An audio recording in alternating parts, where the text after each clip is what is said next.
Fallout 4 is an excellent follow-up to New Vegas and Fallout 3.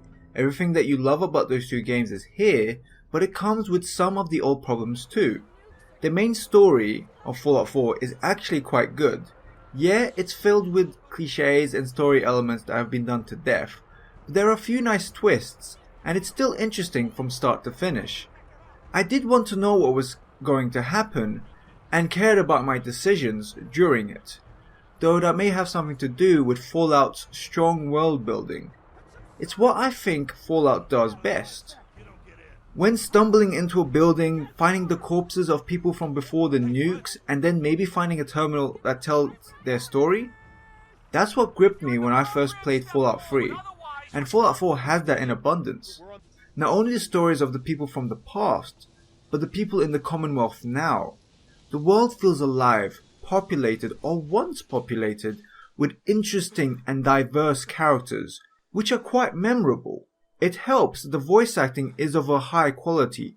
Even the main protagonist, whose voice actress, depending on the sex of your character, does a great job. Interactions with NPCs are a little more restricted this time. You don't have as many dialogue options as you have had in the past. You're limited to 4 options most of the time, which is a shame. Fallout 4 feels like a refined version of previous games. The character creator this time is a lot nicer.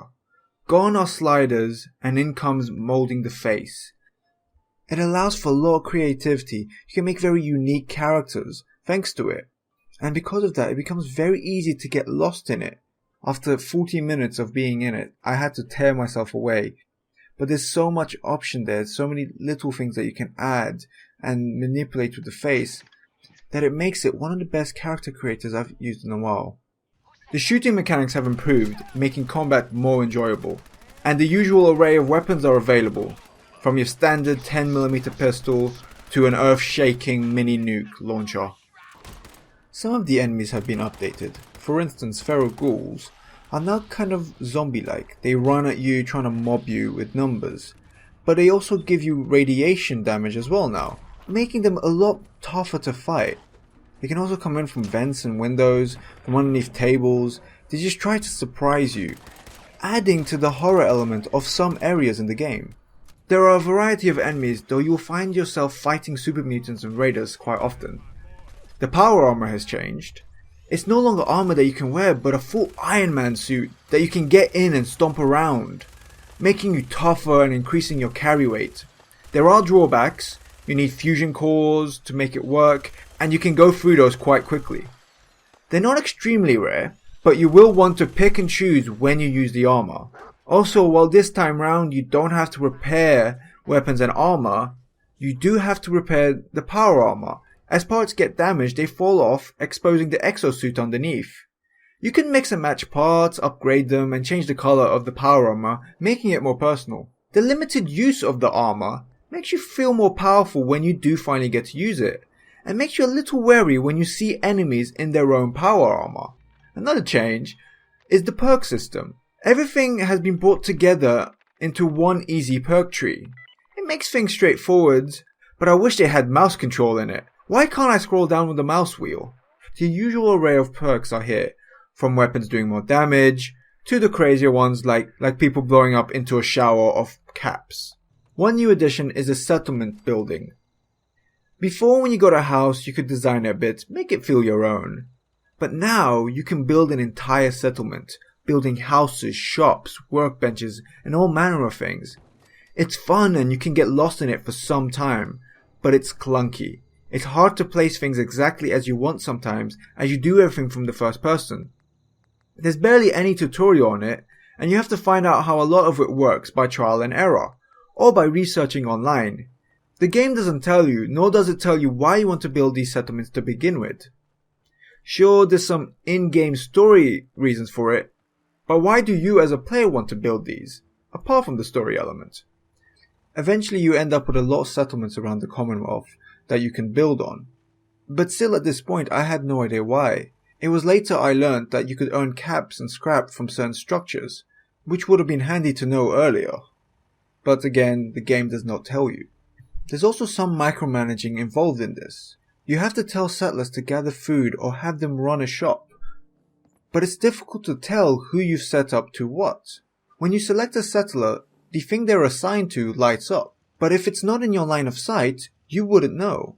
Some sort of menu would have been very useful here to show what settler is assigned to what and who's free, as it gets very confusing eventually, especially when you start ending up with about 14 settlers or so, and you don't know what all of them are doing. Settlements do give you a use for all the scrap you'll find in the Commonwealth, plus a place to store it. Unlike before where you would sell all the cameras and such, now you'll take it back to your settlement and break it down so you can use the parts in your building or in upgrading your weapons and armor. Now there's a problem with that. You're going to end up collecting a lot of junk, in the hopes that it's useful. Which, if you're like me, means you're going back and forth a lot between wherever you are, the shop, and your settlement. If your carrying weight was maybe a bit larger, this wouldn't be such a problem. But obviously there are perks for that, and I didn't really go down that route. You can get your companions to carry stuff for you, but even with them you're still going to be making a lot of trips. Why can't I send them back maybe? As I mentioned earlier, you can upgrade your equipment. Upgrading weapons and armor is something that I enjoyed. Being able to take a simple gun and modifying it was rather rewarding. You can also name your guns and armor. It's something small, but I feel really adds to the sense of personalization. No longer is this a 10mm, it's Death's Hand 3000 or whatever silly name you might want to use. And of course, you don't have to be alone on your journeys, as I just mentioned. Companions are back. And as always, they're rather varied and interesting characters. Their AI isn't great again. They'll stand in doorways blocking you sometimes and set off traps. The main reason I took them was for the extra carrying space, like I said earlier. There is a perk that gives you more carrying space and damage if you go alone, so that might be something to look into. You can still take Dogmeat with you, and he doesn't affect that perk whatsoever. Another change is the karma system is gone. No longer are you judged by some invisible system as to how your actions define you. Instead, it's how your companions react to your actions. For instance, some companions don't like it when you pick locks, while others do, so they get an increase or decrease of infection accordingly. It feels like they're judging you, but it gives a sense of realism to how they would view your actions. Apart from Dogmeat, he doesn't care what you do, he'll always love you. Another thing is, looking at the map, it seems smaller than previous games. I might be wrong with that, I didn't really compare it. Just looking at it, it felt a bit smaller. And that let me down a bit at first, until I realized that it was simply more densely populated. It may technically be quicker to get from one side to the other, but it'll never turn out like that. You'll end up running into new areas, buildings, enemies that will probably distract you on your way. I actually started to appreciate that it was wasting less time and giving me something to do sooner, be it exploring a new area or fighting one of the many groups in the game.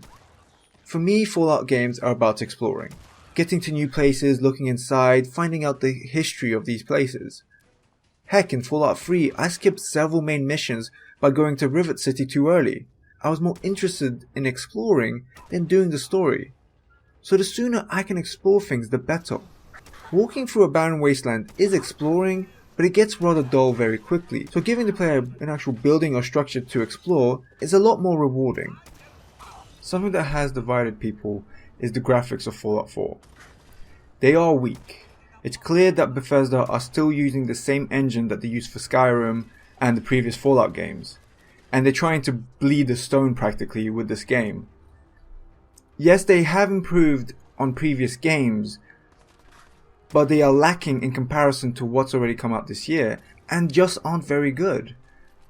That said, it's not the end of the world. They're functional, I would say. Not the prettiest to look at, but they work, and they never really bothered me that much. There was a couple of times where certain characters' faces looked really jarring, and the texture pop in for a couple of characters was a bit annoying, but apart from that, it wasn't too bad.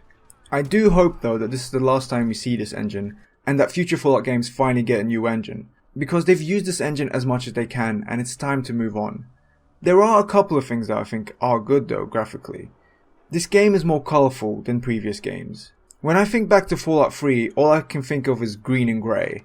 And well, in this game there are many areas which are quite colourful, and so make it a joy to play. The lighting I think is also used very well in this game. The biggest problem I have with Fallout 4 is the same as Fallout 3 and New Vegas. The bugs are back, and I'm not talking about the radroaches. I don't know why Bethesda are unable to release a game that isn't swimming in glitches, but here they are once again. While I played the game, I had my weapon disappear on me several times.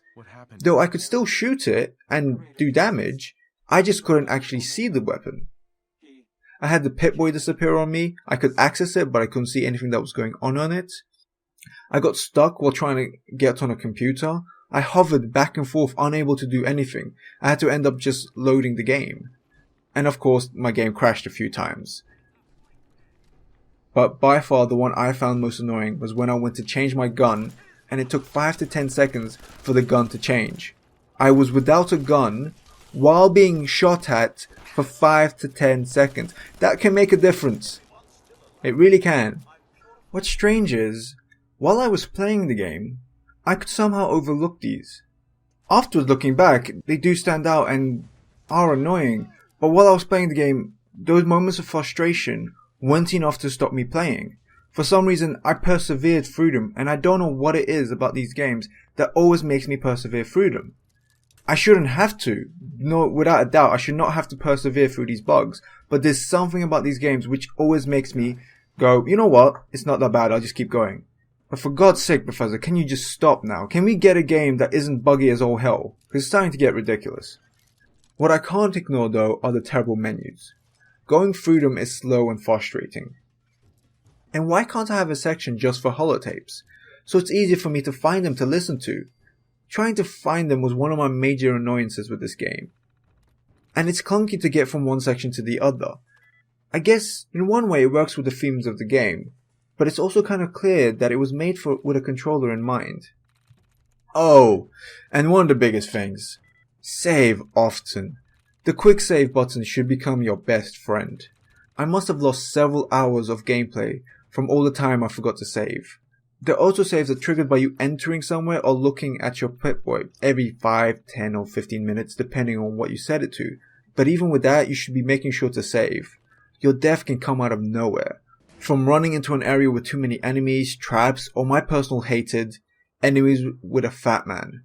And that's not mentioning the super mutant suiciders, who run at you with a mini nuke. You'll learn to fear the ticking that nuke makes as they're coming for you. And of course, if the game crashes or freezes, which does still happen. Not as often though. Even with all these complaints, it seems I was one of the lucky ones. My game didn't bug out that much. There was a few physics related bugs, but not that bad. It seems a lot of other people have had it worse than myself. Overall though, Fallout 4 is a great but flawed game. It's fun, interesting and addictive, but its glitches and menus can be extremely frustrating. Still, you may be willing to put up with these, just because of how fun the game is. I seriously just want to get back to playing it. In the end, I would definitely recommend this game. You should buy it. You should own this game. It's worth owning. If any of the themes of this game interest you, you should definitely own it. And if they don't, maybe pick up Fallout 3 or New Vegas when they're on discount. Give that a go. And if you like that, then pick up this game. Anyways guys, that's my review of Fallout 4. I'll be back with another review soon. See you then.